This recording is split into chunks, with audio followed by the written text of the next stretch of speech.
Fixed beds packed with adsorbents such as zeolites, activated carbon, and metal organic frameworks have applications in a wide variety of separation tasks in the chemical process industries.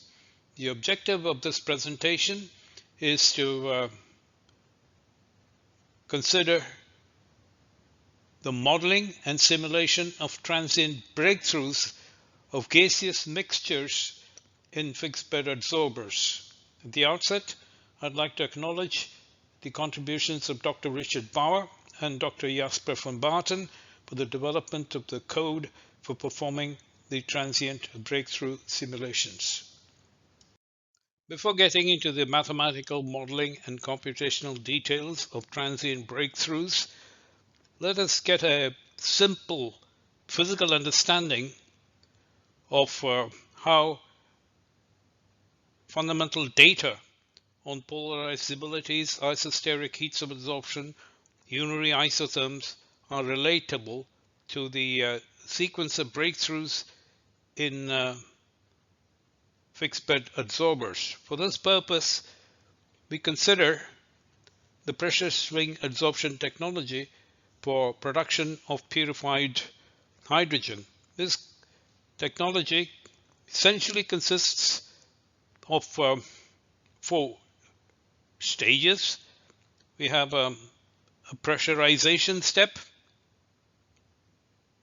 when we have the adsorption cycle, in which the feed mixture containing hydrogen with impurities such as nitrogen, carbon monoxide, methane, and carbon dioxide are fed to a fixed bed adsorber packed with an adsorbent such as activated carbon, and purified hydrogen with purities, say, of 99% or higher is recovered at the exit. The adsorption cycle is followed by the desorption cycles that consist of a countercurrent blowdown operation, and subsequently the remaining impurities in the bed are purged by using a bleed stream of hydrogen from the exiting gas in the adsorption cycle to remove the impurities from the bed before the adsorption cycle is resumed.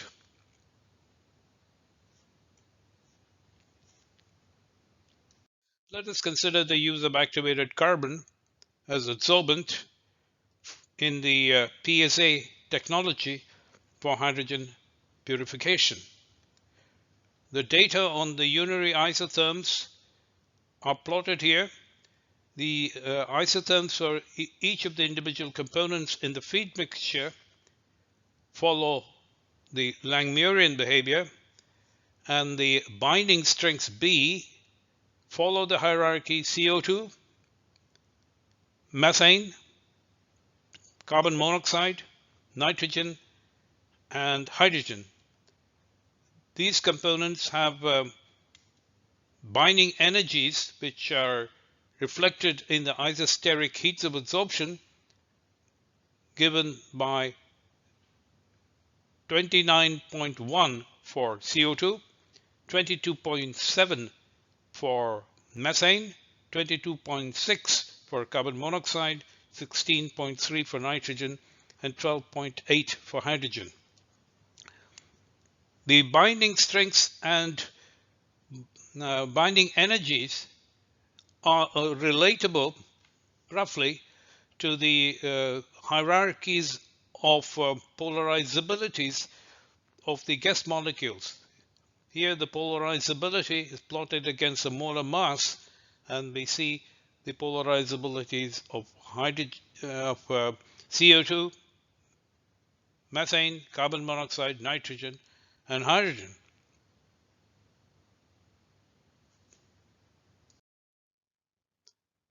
Using the data on unary isotherms shown in the previous slide, we can determine the breakthroughs For a feed mixture consisting of 73% hydrogen, 16% CO2, 3% carbon monoxide, 4% methane, 4% nitrogen, operating at a pressure of 2 megapascal, this composition is typical of a steam methane reformer off gas. The breakthrough data are shown here. These calculations are based on the simulation model to be discussed later in this presentation, and the equilibrium between the gas mixture and the activated carbon particles is calculated using the ideal adsorbed solution theory, assuming further that the diffusional resistance within the particle are of negligible importance. The transient breakthrough simulations are presented in the form of a graph in which the percentage of each of the individual components in the outlet gas is plotted as a function of a parameter that is related to the time t. Time t is the time in seconds. Q sub 0 is the volumetric flow rate of the inlet at standard temperature and pressure conditions. Units of Q0 are typically liters per second. M sub ads is the mass of adsorbent in the bed. This parameter is particularly convenient, and it is also widely used to present experimental data on transient breakthroughs in small scale fixed bed apparatus. The sequence of breakthroughs is as follows. Hydrogen is the first component that breaks through, followed by nitrogen, carbon monoxide, methane, and the last component to break through is carbon dioxide. The sequence of breakthroughs is precisely the same as the hierarchies of the binding constants shown in the previous slide. Let's have a look at the animation of the transient breakthrough. The hydrogen is the component that breaks through the earliest, followed by nitrogen, followed by carbon monoxide. Here is methane, and CO2 is the last component that traverses the length of the bed from 0 to length L. Another choice of adsorbent for use in the PSA process for hydrogen purification is LTA5A zeolite. LTA stands for Linde type A, and the 5A zeolite is a cation exchange zeolite containing 32 sodium cations per unit cell and 32 calcium cations per unit cell. The location of the cations in the framework are shown by the blue spheres for sodium and the red spheres for calcium. The structure of LTA consists of cages that are about 11 angstrom in diameter, separated by windows whose dimensions are 4 angstrom and 4.6 angstrom in this direction. This is an 8-ring window. Note particularly that the windows are devoid of the extra framework cations. The unary isotherms are plotted here for CO2. This is for carbon monoxide, methane, nitrogen, and this is the isotherm for hydrogen. The isosteric heats of adsorption are shown by these numbers here. Note that the isosteric heat of adsorption is 48 kilojoules per mole, which is significantly higher than the value for for activated carbon, which is 29.1 kilojoules per mole. CO2 is much more strongly adsorbed within LTA5A zeolite because of the strong Coulombic interactions of the charged CO2 guest molecule with the extra framework cations. And this strong binding is also reflected in the steep increase in the loading, and the isotherm for CO2 does not follow a simple Langmuirian behavior.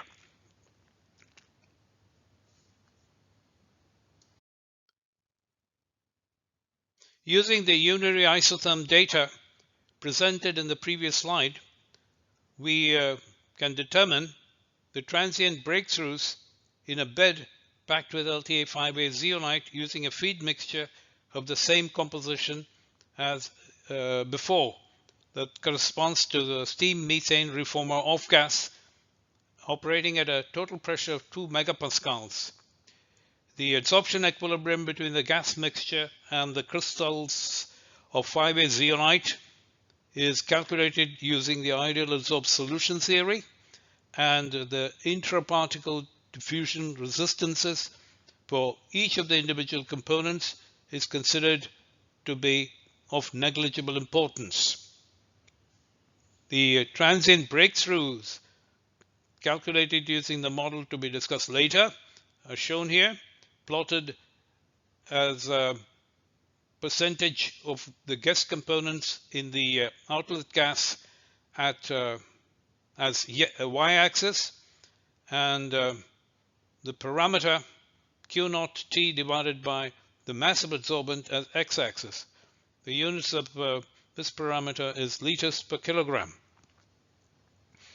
The sequence of breakthroughs is hydrogen first, followed by nitrogen, followed by methane, followed by carbon monoxide, and the last component to breakthrough is carbon dioxide. Let's have a look at the animation. Hydrogen is the first component to breakthrough, shown in red. The nitrogen, shown in yellow, is the second component to breakthrough. Then we have methane, carbon monoxide, and the front of the most strongly adsorbed CO2 moves very slowly through the bed from the inlet to the outlet before it elutes completely at this point. Let's compare the breakthroughs obtained with activated carbon and with 5A zeolite. We note that with activated carbon, nitrogen breaks through significantly earlier than with 5A zeolite. Due to the much higher uptake of CO2 in 5A zeolite, due to the strong Coulombic interactions with the extra framework cations, the breakthrough of CO2 occurs much later with 5A zeolite as compared with activated carbon. The purity of the desired product, hydrogen, is largely dictated by the time interval between the breakthroughs of hydrogen and nitrogen. This is underscored in the plot of the percentage hydrogen in the outlet gas as a function of the parameter Q naught T divided by the mass of adsorbent. The red lines show the breakthroughs for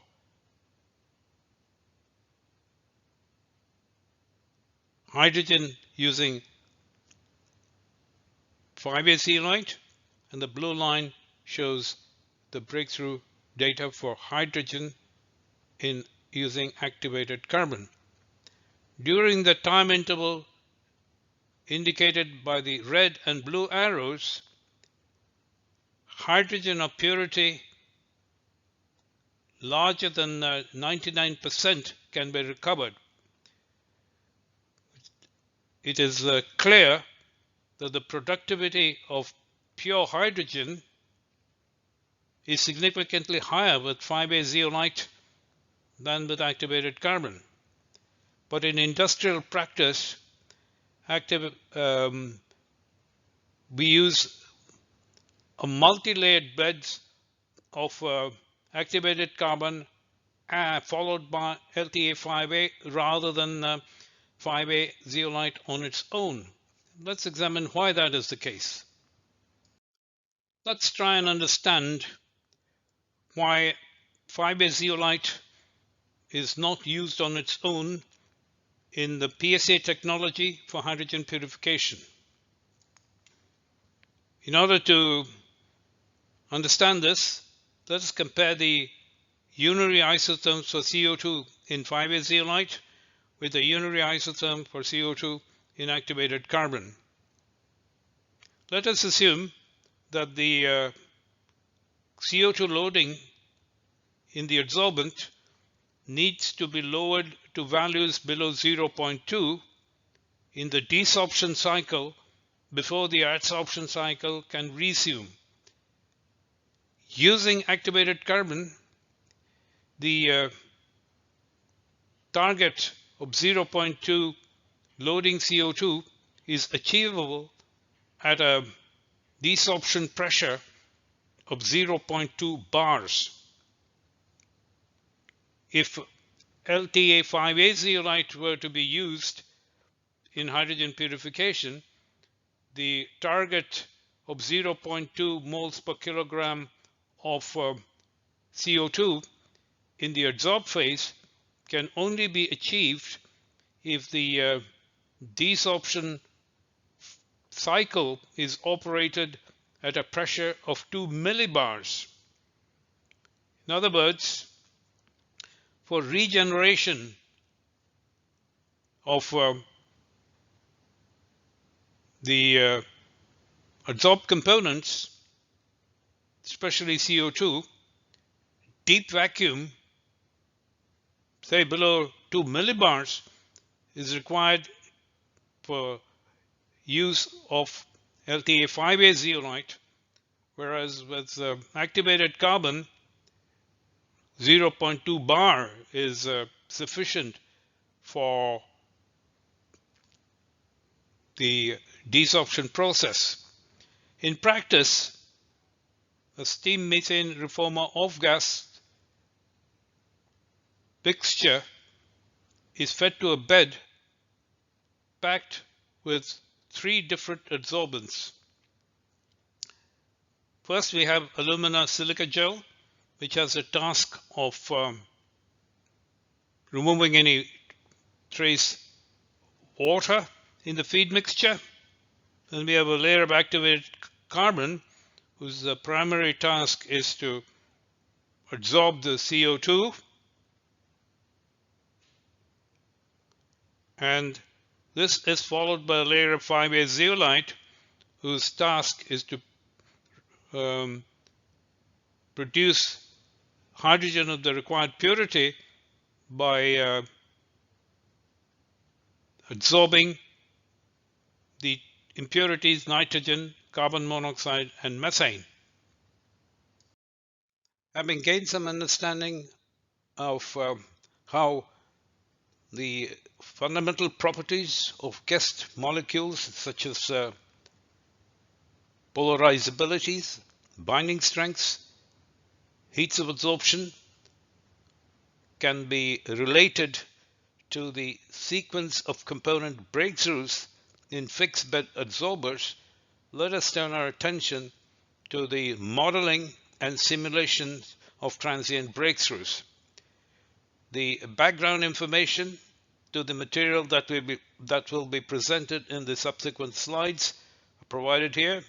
I draw your attention to this particular website that provides the numerical and computational details of the code that is used in this work.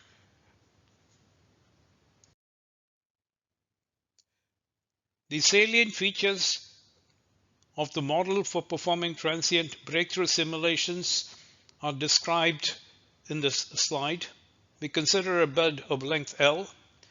Z is the distance along the bed, which is packed with adsorbent, say zeolite, activated carbon, or a metal organic framework with a mass m sub ADS. The bed voidage is epsilon. The gaseous mixture enters at a superficial gas velocity of u. Q sub 0 is the volumetric flow rate at the inlet, say in units of liters per second. And the interstitial gas velocity inside the bed is the superficial gas velocity divided by the bed voidage, which is V. In setting up the model for transient breakthroughs, we assume plug flow of gas, assuming negligible axial or radial dispersion. The gas phase concentrations vary with Z and time t, and at any Z t, the adsorbate loadings Qi, say in units of moles per kilogram, within the crystallites vary along the radius, and each crystallite of MOF or zeolite is surrounded by a gaseous mixture, and at the surface of the crystallite between the gas mixture is in thermodynamic equilibrium with the adsorbent. The mixture adsorption equilibrium is determined in the simulations using the ideal adsorbed solution theory. The molar concentration Ci of each component in the gaseous mixture time t in position Z is described by this partial differential equation. The term here, Q bar, is the average loading within the crystal determined by integrating over the volume of the crystal. The adsorber bed is normally divided into 100 slices, and further details of the numerical techniques used to solve the set of partial differential equations are provided in this website.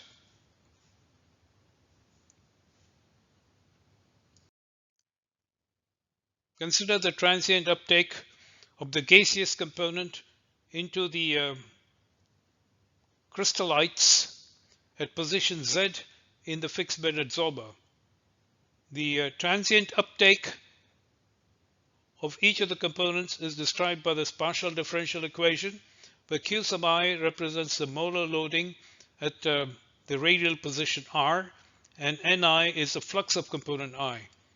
The flux of each of these components is related to the gradients of the chemical potential by the Maxwell-Stefan diffusion equations.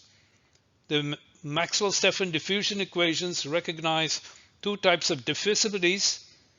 D sub I represents molecule wall interactions, and D sub ij quantify the correlations in molecular jumps for the ij pair in the adsorbed phase. For solving the set of partial differential equations, we may apply two different discretization strategies. The first one is to divide the crystallite into equidistant radial slices. The second strategy is to divide the spherical crystallite into equivolume slices.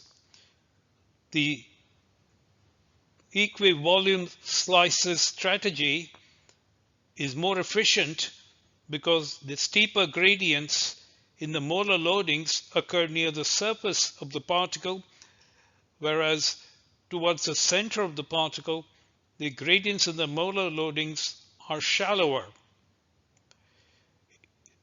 In our transient breakthrough simulations, we find that typically using 20 to 100 radial slices is sufficient to obtain good accuracy in the numerical calculations.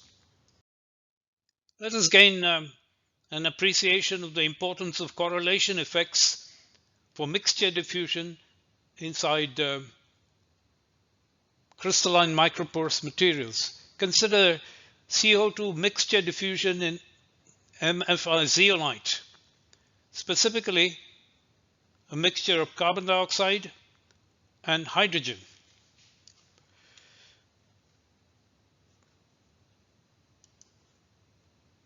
Here a molecular dynamic simulation showing the motion of the white spheres, which represent hydrogen, and these pencil-like molecules, which are carbon dioxide.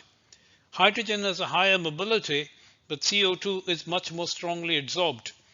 The motion of hydrogen molecules within the intersecting channels of MFI zeolite are hindered by the presence of the more strongly adsorbed, less mobile CO2 molecules. In other words, the motion of hydrogen is correlated with the motion of CO2.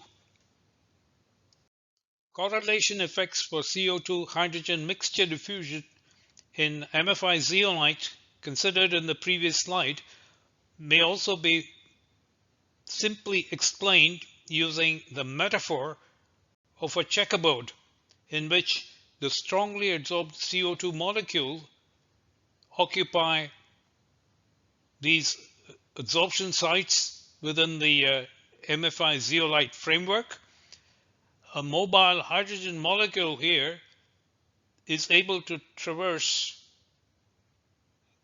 this area unhindered, but it cannot cross the contours drawn here, because in order to do that, the CO2 molecule has to vacate that adsorption site, and the vacation of adsorption sites by CO2 takes place very infrequently in comparison to the motion of hydrogen molecules.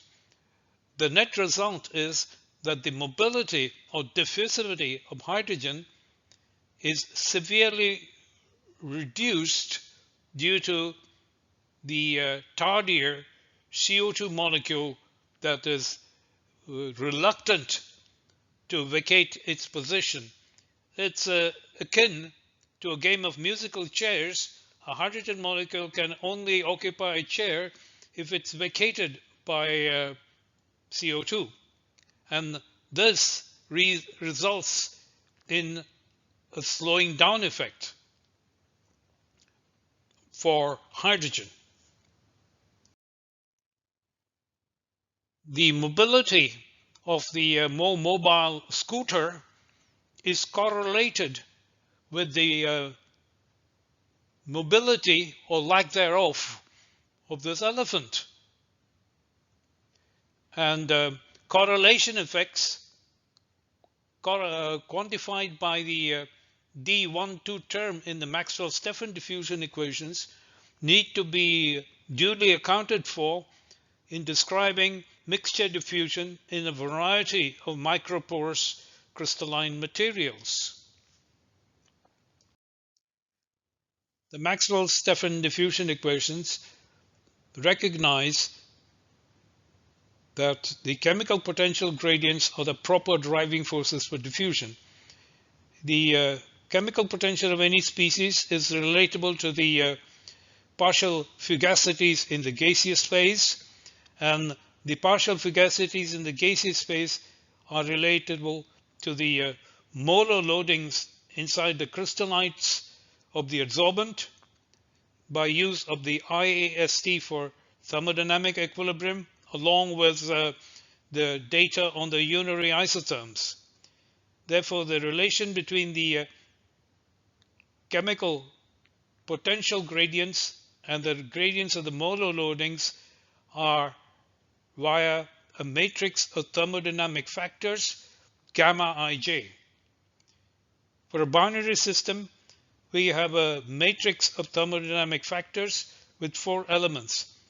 The cross coefficients gamma 12 and gamma 21 are non-zero in general, and the non-zero values of gamma 12 and gamma 21 account for thermodynamic coupling, in which the fluxes of any component cannot be related only to its own gradient. Rather, the flux of any component is dictated by the gradients of all components in the mixture. Thermodynamic coupling effects are of vital importance for kinetic separations, as we shall demonstrate in subsequent slides. Ignoring thermodynamic coupling effects, in other words, assuming that the cross coefficients of the thermodynamic correction factors are 0, may lead to significant errors in the transient breakthrough simulations.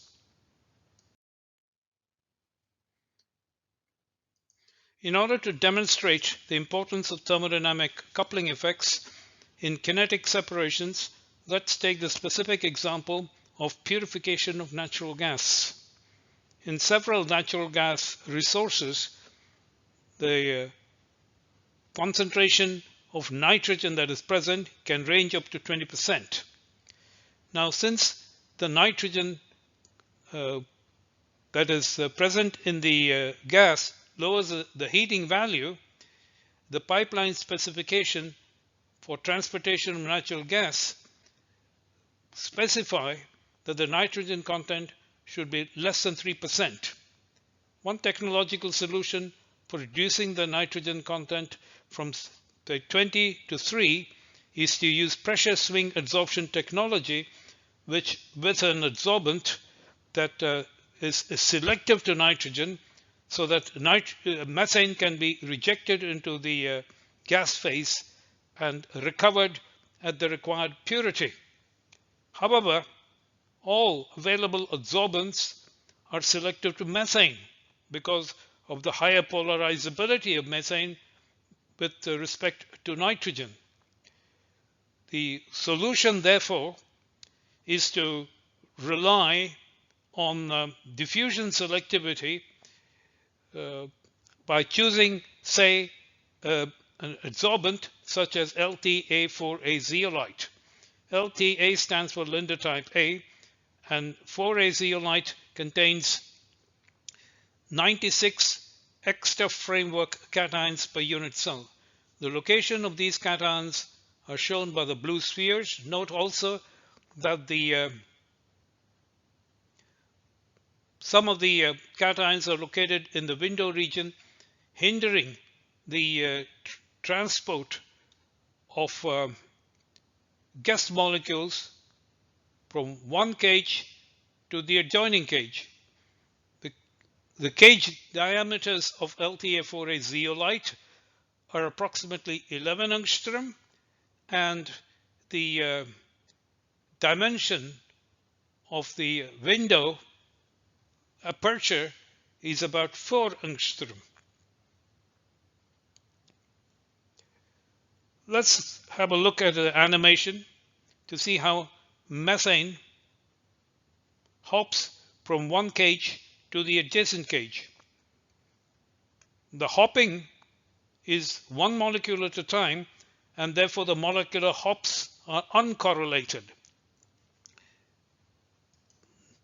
Nitrogen also hops one molecule at a time across the windows, and the hopping is in a lengthwise direction.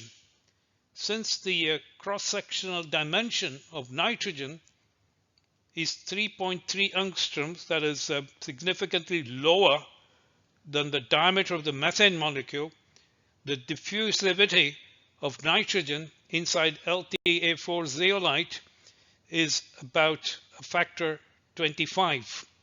And this is the basis of the kinetic separation of nitrogen-methane mixtures.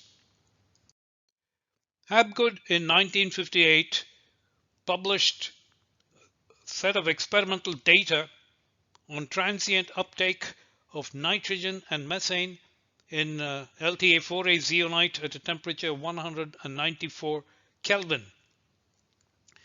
The data is remarkable in that it shows that the nitrogen uptake shows an overshoot in the molar loading, and the value of the peak is about 2.2 moles per kilogram, significantly higher than the value at equilibrium, which is 1.2 moles per kilogram. The uptake of methane, on the other hand, is monotonic, and the component loadings approach its equilibrium value in a monotonic manner. The attainment of supra-equilibrium loadings of nitrogen and transient overshoots are signatures of kinetic separations.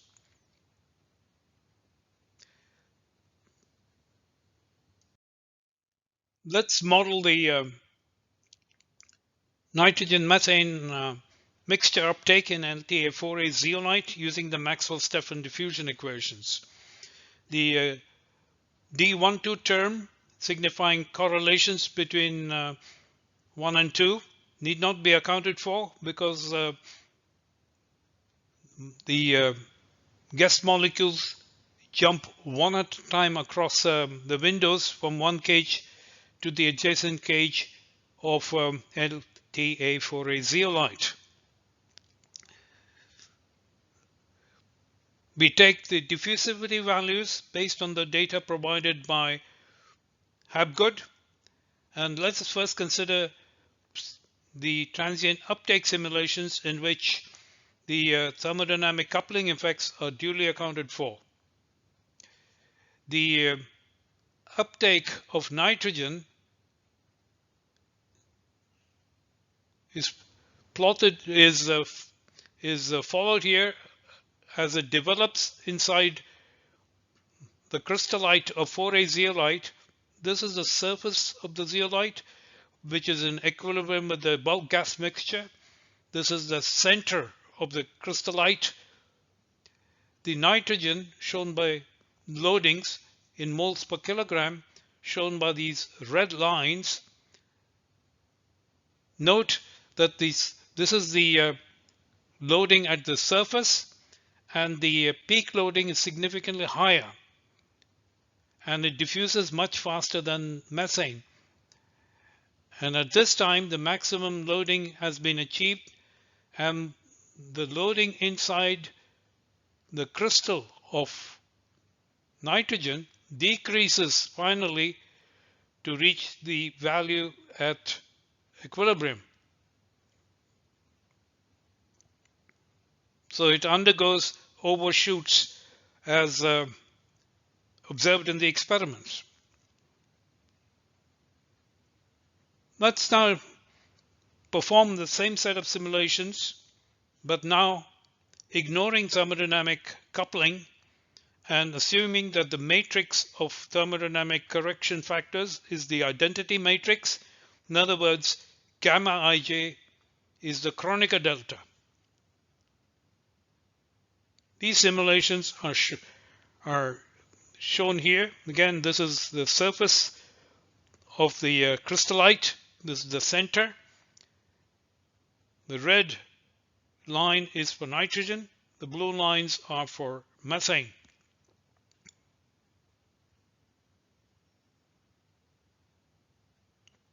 Nitrogen penetrates faster into these central regions, but you will note that no overshoot has been experienced so far by nitrogen. Methane is tardier in its uptake and takes a significantly longer time to reach equilibrium. Using the set of simulation data presented in the previous slide, we can calculate the spatially averaged component uptakes as a function of the Fourier number, which is a dimensionless time. The black lines refer to simulations that take due account of thermodynamic coupling, where the blue lines are the simulation data that ignore thermodynamic coupling effects. The transient overshoots of nitrogen observed experimentally by Habgood are properly matched by the simulations with inclusion of gamma ij calculations, whereas if we assume gamma ij to be the Kronecker delta, no overshoot of nitrogen is observed. Having established the importance of thermodynamic coupling in transient uptakes, let us examine the influences of the coupling effects in transient breakthroughs in an adsorber packed with LTA4A zeolite. The feed mixture consists of a 2080 nitrogen methane mixture, and the bed is operated at a temperature of 194 Kelvin. Two types of simulations were conducted. The black lines refer to simulations taking due account of gamma ij, whereas the blue line is a simulation in which the influences of gamma ij are ignored. Here in this graph, we plot the percentage of methane in the outlet gas as a function of a parameter, where Q0 represents the volumetric flow rate at the inlet, T is the time, and MADS is the mass of adsorbent.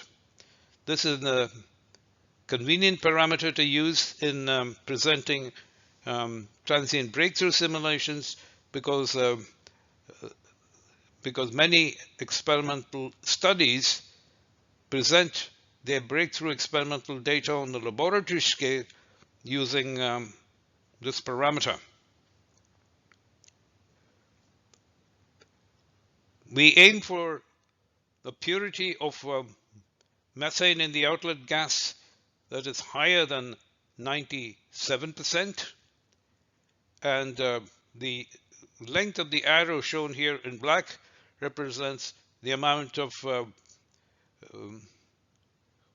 methane that can be recovered from the natural gas resource.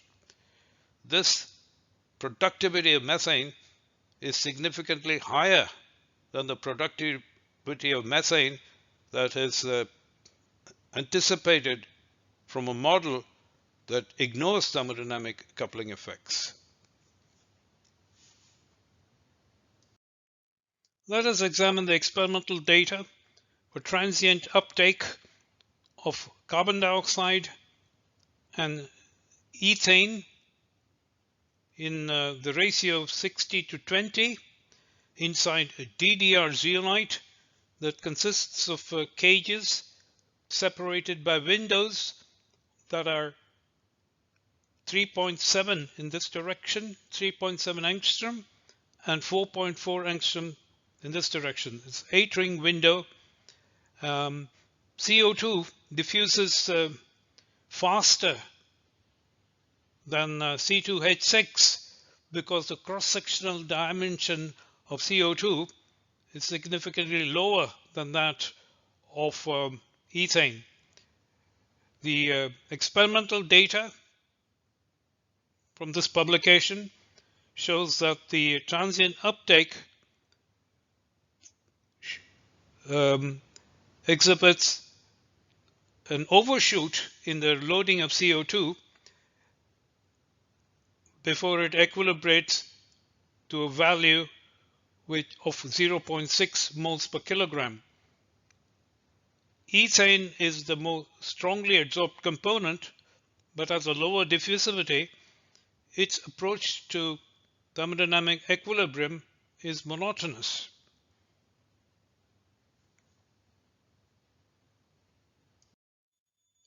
Let's consider the modeling of the 60-20 CO2 ethane uptake in order to compare with the experimental data.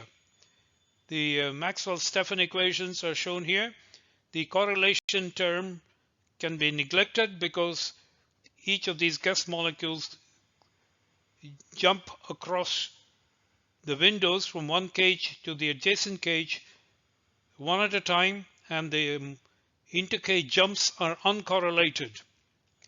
The experimental data can be matched by taking the diffusivities as shown in this. Let's have a first look at the transient uptake in which thermodynamic coupling effects are duly accounted for. The CO2 experiences an overshoot above the value at the surface, and as time progresses, the loadings of CO2 in the crystal decreases to reach equilibrium. If thermodynamic coupling effects are ignored, the transient uptake is shown here, where the uptake of nitrogen and methane are both monotonous.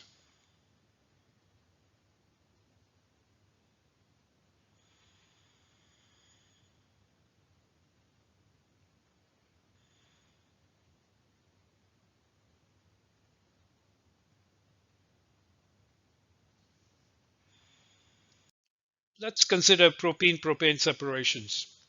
Most of the available adsorbents are selective to propene, and therefore the desired propene product can only be recovered in the final vacuum blowdown stage. Here is a typical PSA scheme for propene-propane separations described in the paper by Khaligi. The 5 stages consist of pressurization, followed by an adsorption cycle in which propane is removed from the top of the column.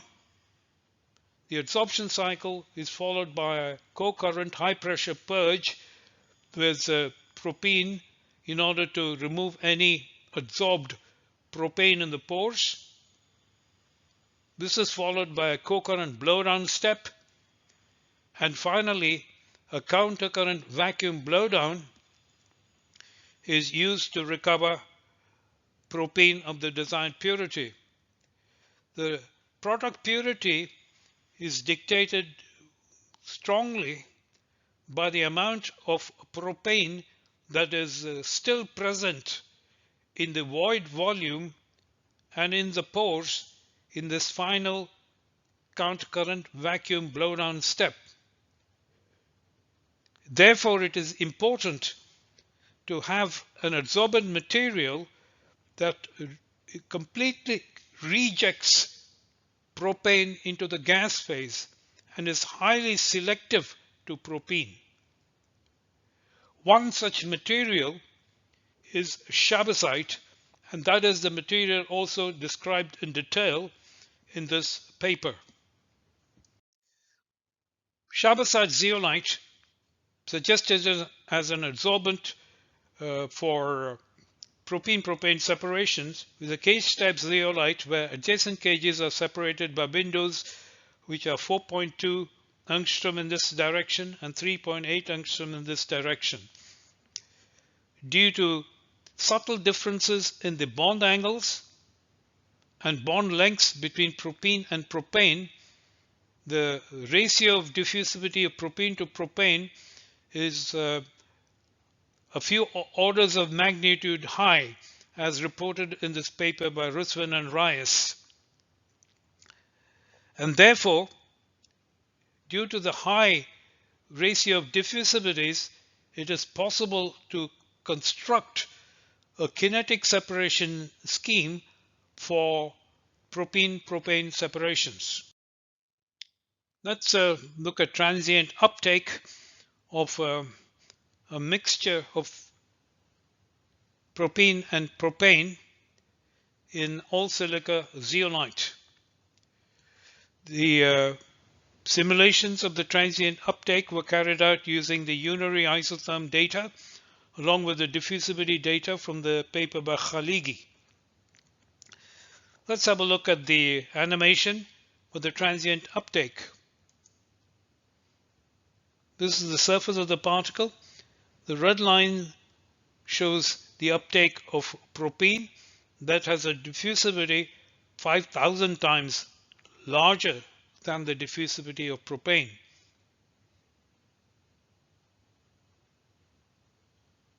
Propene penetrates into the crystal and achieves supra-equilibrium loadings significantly higher than the loadings at equilibrium corresponding to the loading at the surface.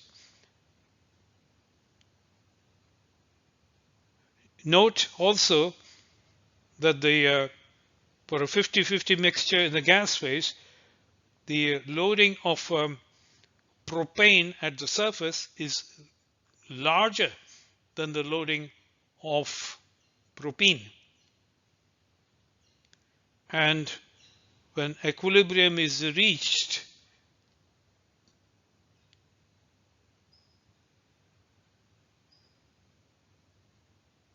the crystallite of Chabasite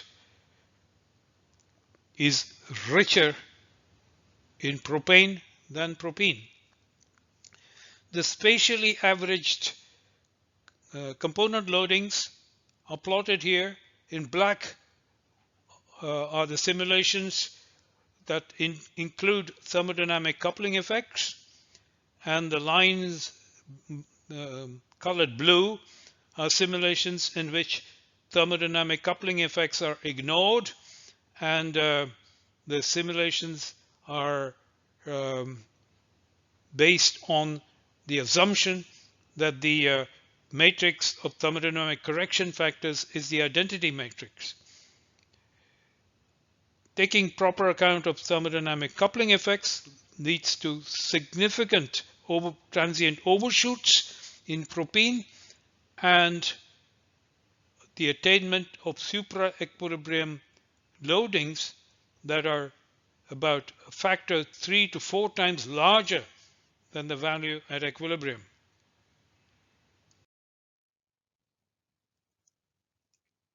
Let's examine transient breakthroughs in a fixed bed packed with Chabasite. The feed mixture consists of a 50-50 propene-propane mixtures operating at 200 kilopascals and 353 kelvins. Two types of simulations were conducted, shown by the black lines and the blue lines. The black lines are the simulations in which thermodynamic coupling effects are duly accounted for, and the blue lines are the simulations in which thermodynamic coupling effects are ignored. The y-axis is the dimensionless concentration at the exit, and the x-axis represents a parameter that is Q naught, the volumetric flow rate at the inlet, multiplied by the time divided by the mass of adsorbent. This is a convenient parameter to use in order to compare experimental data, say, of the dimensionless concentration in tubes of different entering flow rates and masses of adsorbent. There are important differences between the black simulations and the blue simulations, and these differences are largely with respect to the times at which propene breaks through. If thermodynamic coupling effects are duly accounted for, the propene breaks through later. This is because of the large overshoot in the propene loading that was demonstrated in earlier slides. The attainment of supra-equilibrium component loadings within the particle accounts for larger uptake in the fixed bed adsorber. Neglecting thermodynamic coupling leads to earlier breakthrough of propane and consequently also to lower recovery of propane in the countercurrent blowdown phase in the PSA operations. Therefore, the important message that is to be drawn from this comparison is that for kinetic separations, it's vitally important to take account of thermodynamic coupling effects because the net result is a higher productivity of the component that is recovered in the blowdown section. The separation of mixtures of ethine, C2H2, also called acetylene, and carbon dioxide is important industrially for production of pure ethine. Typically, the purity requirement is 99% plus. A PSA scheme for using an adsorbent that selectively adsorbs C2H2 is shown here. It consists of pressurization, an adsorption cycle in which rich CO2 is removed at the top, followed by co-current blowdown, and final countercurrent vacuum blowdown to recover the desired high purity product. Any CO2 that is remaining in the void volume and inside the pores will contribute to lower purity of the product.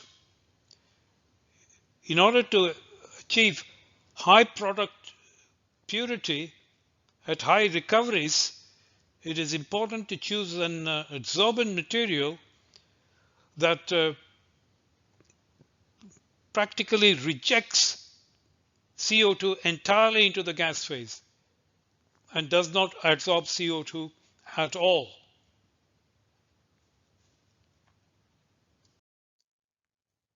Let's compare the separation performance of two MOFs that are both selective to ethine, and the comparisons will be made on the basis of the productivity of pure C2H2, that is the desired product.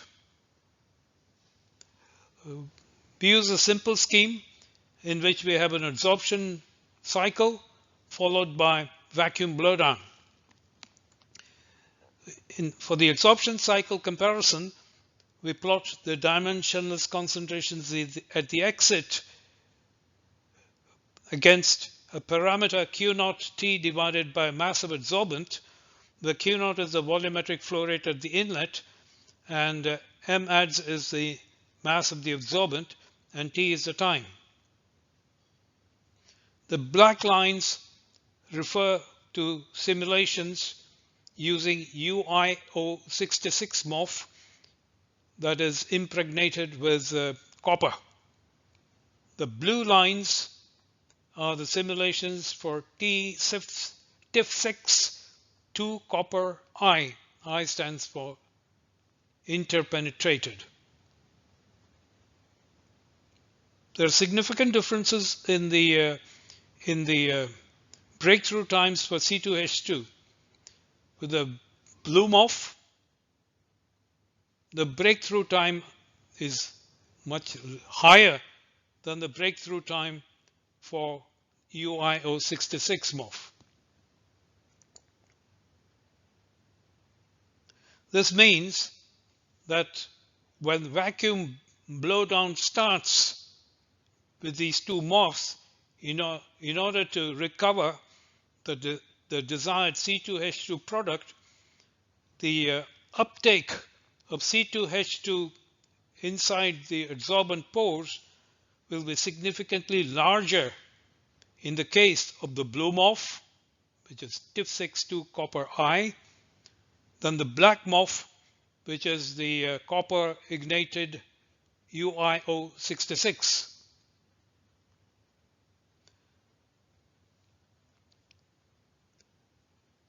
Let us use deep vacuum for the countercurrent vacuum blowdown phase. We plot the cumulative moles recovered after blowdown as a function of the parameter, where here Q des refers to the volumetric flow rate of the gas mixture exiting the blowdown phase.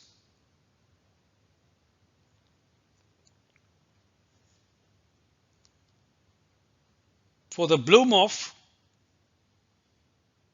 that a higher recovery of C2H2 is possible, significantly higher than the black MOF,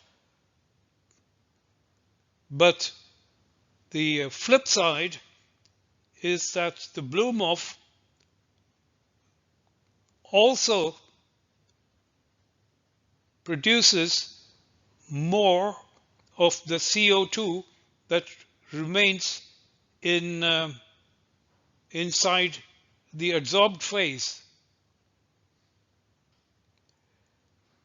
And therefore the purity of C2H2 in the exit gas after blowdown, is plotted here, is significantly lower than for black MOF. Summarizing, we have a higher productivity of C2H2, but this is concomitant with a low purity. Ideally, for choosing a MOF for this separation of C2H2 from CO2, if it's C2H2 selective, we should select an adsorbent that totally rejects CO2 into the gas phase. In fact, the breakthrough of CO2 should occur as early as possible, with the consequence that CO2 does not remain within the adsorbed phase at the start of the vacuum blowdown operations. Even more preferable would be to choose a MOF that is selective to CO2.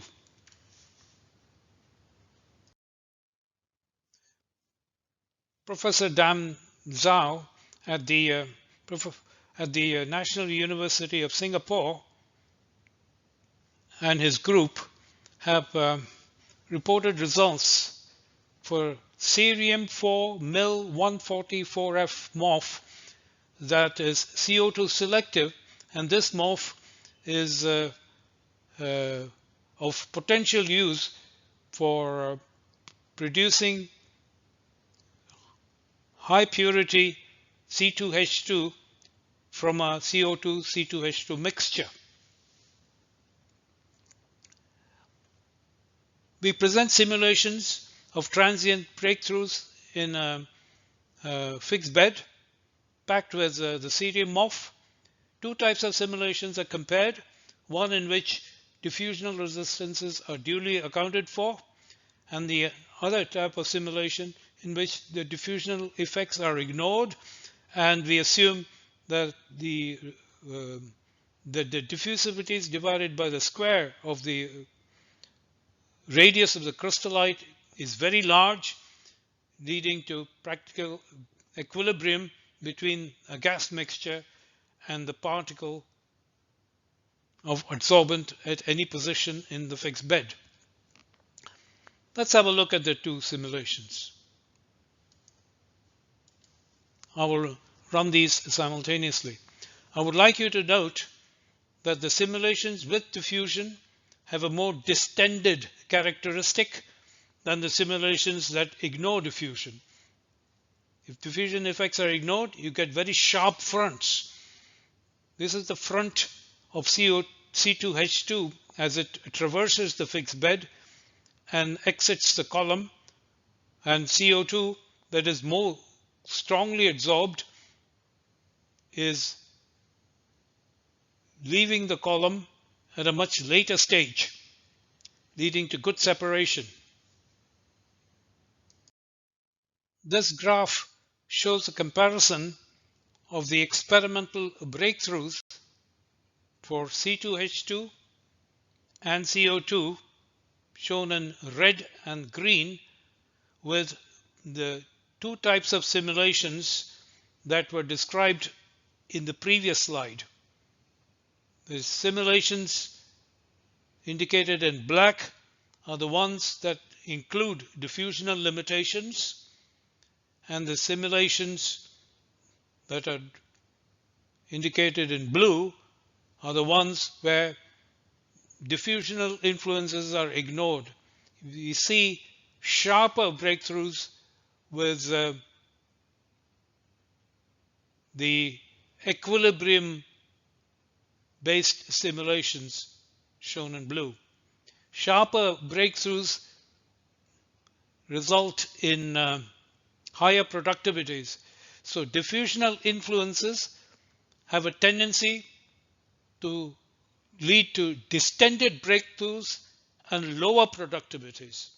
The message we draw from this comparison is that for a realistic prediction of productivities of desired products in transient breakthroughs and fixed bed adsorbers, we need to consider intracrystalline diffusion limitations.